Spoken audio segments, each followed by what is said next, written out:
Do you remember a time when everyone went silent? No calls, no messages, no support. Just you and the weight of everything you were going through. That's when you realize prayer wasn't just spoken words. It became the only place you could go to. When people left, God stayed. Some of the deepest prayers were never spoken. They fell quietly as tears.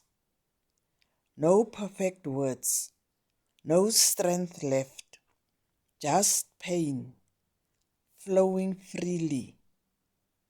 And somehow, God still understood every single tear you shed. Yes.